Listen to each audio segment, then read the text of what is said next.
लालू प्रसाद यादव दिल्ली में हैं और क्या कुछ मैच फिक्स हो रहा है भारतीय जनता पार्टी के साथ। बिहार में अगर इन दोनों की सीटें जोड़ दी जाए तो फिर किसी भी दल और किसी भी विधायक और किसी की भी जरूरत नहीं पड़ेगी सरकार बनाने के लिए। अब उसके बाद बात यह आ रही है कि किस प्रकार से आरजेडी और लालू प्रसाद यादव और तेजस्वी यादव ने इन बातों को सिरे से खारिज कर दिया है कि हम किसी भी कीमत पर बीजेपी और संघ से समझौता नहीं करेंगे। अब देखने वाली बात यह है कि जिस प्रकार से कांग्रेस ने आरोप लगाया है और जिस प्रकार से जन अधिकार पार्टी के नेता पप्पू यादव ने आरोप लगाए हैं, तो यह बातें समझी जा सकती है कि जन अधिकार पार्टी के नेता और कांग्रेस के नेता ने पूरी तरह से एकदम आरोप ही नहीं लगाया है, इस बात में सच्चाई भी बताई है कि आरजेडी और बीजेपी का कनेक्शन भीतरी तौर पर है और नीतीश कुमार को कमज़ोर करने के लिए है। ये तमाम आरोप हैं, अभी इस पर सच्चाई नहीं है, मगर देखना यह है कि क्या सचमुच में आरजेडी और बीजेपी मिलकर बिहार में सरकार चलाएगी, क्योंकि ये बातें कई बार चलती है।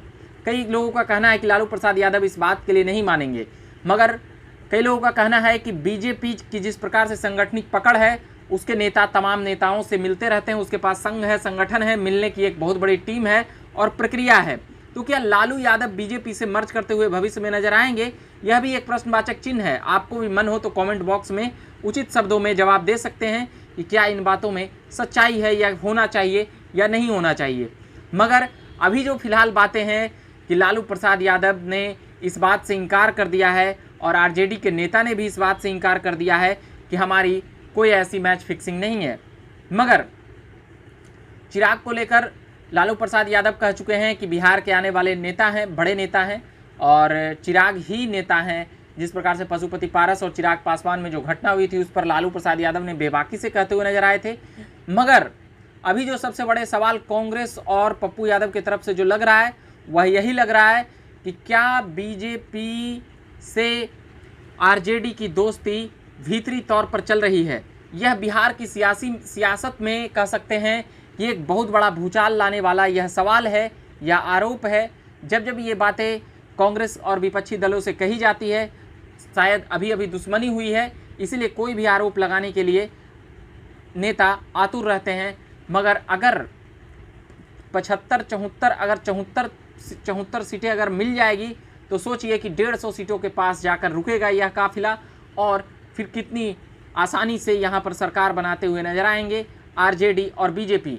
मगर इन बातों से जब खारिज कर चुके हैं, इन बातों को नकार चुके हैं, इन बातों को झुठला चुके हैं, उल्टे ही कांग्रेस के भक्त चरण दास पर ही आरोप लगाया गया कि वह बीजेपी और आरएसएस का मदद कर रहे हैं। दोनों तरफ से महागठबंधन के नेता एक दूसरे पर छींटाकशी और आरोप और प्रत्यारोप लगातार कर रहे हैं, जो पिछले 10 दिनों से देखने के लिए मिला है। बिहार के उपचुनाव में यह सियासी बवंडर खड़ा हुआ, आरजेडी ने अपने कैंडिडेट दे दिए, उसके बाद कांग्रेस ने भी अपने कैंडिडेट दोनों विधानसभा पर दे दिए, तारापुर और कुशेश्वर स्थान में। बिहार के तमाम पॉलिटिकल अपडेट के लिए आप लगातार बने रहिए झकास भारत पर। मैं तमाम खबरें लाते रहूँगा। यह खबरें थी लालू प्रसाद यादव दिल्ली में हैं, तो क्या मैच फिक्सिंग हो रहा है बीजेपी और आरजेडी में? ऐसे ही कई सवाल बिहार के सियासत में अभी चल रहे थे, उसी को लेकर यह खबरें थी। साथ ही आप बने रहिए झकास भारत के साथ, हम तमाम पॉलिटिकल अपडेट्स लाएंगे। अगले में बताएंगे कि किस प्रकार से चिराग पासवान समेत चिराग की पार्टी पर उनके प्रत्याशी जो तारापुर नहीं कुशेश्वर स्थान से जो खड़े हुए हैं उनके नामांकन रद्द करने की मांग हुई है चुनाव आयोग से। हम तमाम बातें करते रहेंगे और भी तमाम बातों के लिए आप बने रहिएगा झकास भारत पर। मेरा नाम हुआ रविकांत। धन्यवाद।